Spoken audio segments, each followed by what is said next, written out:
Hello everyone, this is Keanu, aka Skunkman, and today I was thinking of doing another series for my channel. I call it Team Husted Storytime, or Skunkman Storytime, or whatever you want to call it.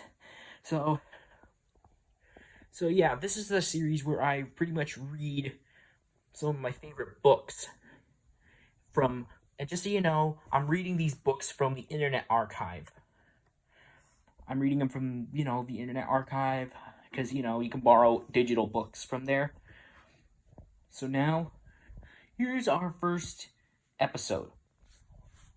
This is a book I'm sure most of you are familiar with. The book is called Mr. Tickle by Roger Hargreaves, who is the creator of the Mr. Man, Little Miss series. So, here we go. It was a warm, sunny morning. In his small house at the other side of the wood, Mr. Tickle was asleep. You didn't know there was such a thing as a tickle now, did you? Well, there is. Tickles are small and round, and they have arms that stretch and stretch and stretch. Extraordinarily long arms. Mr. Tickle was fast asleep. He was having a dream. It must have been a very funny dream because it made him laugh out loud, and that woke him up. He sat up in bed, stretched his extraordinarily long arms, and yawned an enormous yawn. Mr. Tickle felt hungry, so do you know what he did? He reached out one of his extraordinarily long arms, opened the bedroom door, reached down the stairs, opened the kitchen cupboard, reached into the kitchen cupboard, opened the biscuit tin, took out a biscuit, which is a cookie in this case, that came from the UK, brought it back upstairs, and through the bedroom door, and back to Mr. Tickle in bed. As you can see, it's very useful indeed having arms as long as Mr. Tickle's. Mr. Tickle munched his biscuit, or cookie, whatever you want to call it. He looked out the window. Today looks very much like a tickling day, he thought to himself. So later that morning, after Mr. Tickle had made his bed and cooked his breakfast, he set off through the wood. As he walked along, he kept his eyes very wide open, looking for someone to tickle. Looking for anybody to tickle. Eventually, Mr. Tickle came to a school. There was nobody about, so reaching up his extraordinarily long arms to a high window ledge, Mr. Tickle pulled himself up and peeked in through the open window. Inside, he could see a classroom. There were children sleeping at their desks, and a teacher writing on the blackboard.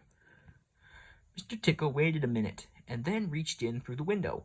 Mr. Tickle's extraordinarily long arm went right up to the teacher, paused, and then tickled.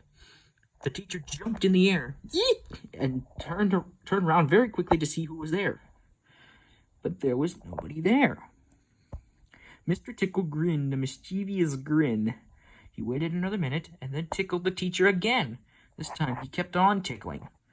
Until soon the teacher was laughing out loud and saying, "Stop it," over and over again.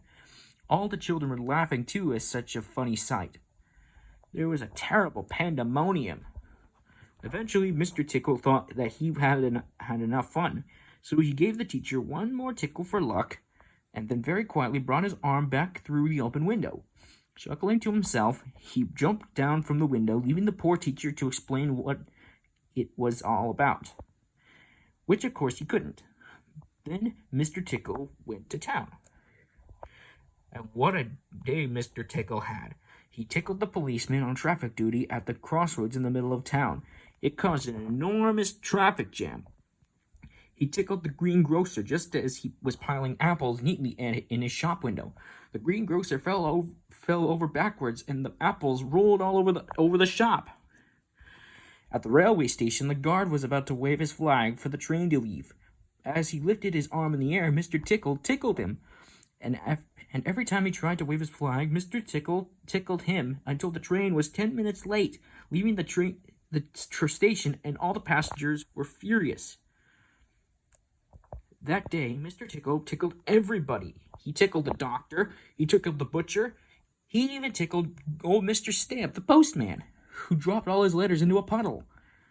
Then Mr. Tickle went home, sitting in his armchair in his small house at the other side of the wood. He laughed and laughed every time he thought about all the people he had tickled.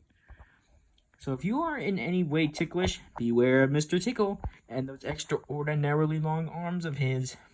Just think, perhaps he's somewhere about at this very moment while you're reading this book or watching this video. Perhaps that extraordinarily long arm of his is already creeping up to the door of his room. Perhaps it's opening the door now and coming into the room. Perhaps before you know what is happening, you will be well and truly tickled. And these are all the Mr. Men that are in the series. So this is one of the episodes I'm going to do for Team Husted story time. So next one I'm going to do is another Mr. Man book. So see you later.